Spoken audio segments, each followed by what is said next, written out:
ఇంటి ఇల్లాలు ఆమె వంట పనికి ఉపయోగించేటటువంటి గరిటెని కూడా ఉంచవచ్చు. ఏమి దోషమేం లేదు అందులో. ఎందుచేత అంటే ఎవరి యొక్క విభూతి దేని ద్వారా ప్రసరించడం వల్ల సార్థక్యాన్ని పొందుతారో ఆ పనిముట్టుని ఈశ్వరుని యొక్క విభూతిని పొందడం కోసమని పూజ యందు ఉంచుతారు. మిగిలినవి మీకు అర్థమైనటువంటి విషయాలే.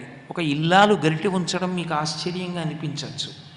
ఒక ఇల్లాలి యొక్క ప్రధాన కర్తవ్యం ఏది అంటే ఋతువుని కాలాన్ని దృష్టిలో పెట్టుకొని భర్తకి వంట చెయ్యాలి అని.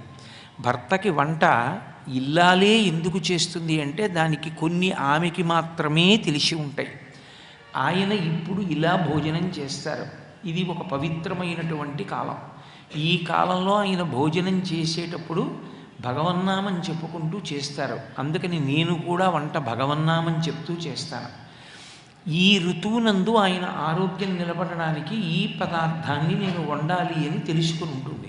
ఉదాహరణకి కార్తీక మాసం వచ్చిందనుకోండి, ఇల్లాలి యొక్క ప్రధాన ధర్మం ఇది అంటే రాత్రి ఉచ్చరించకూడదు, కానీ భర్తకి ఉసిరి పచ్చడి వేసి అన్నం పెట్టాలి. ఒక్క ఆదివారం వినా మిగిలిన రోజులలో ఉసిరి పచ్చడి వేసి అన్నం పెడతారు.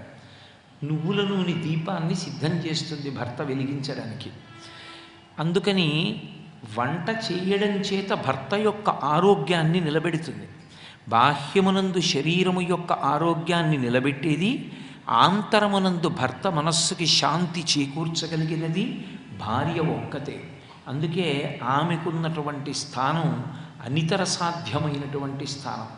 అంత గొప్ప స్థానం ఆమెకి మాత్రమే ఇవ్వబడింది.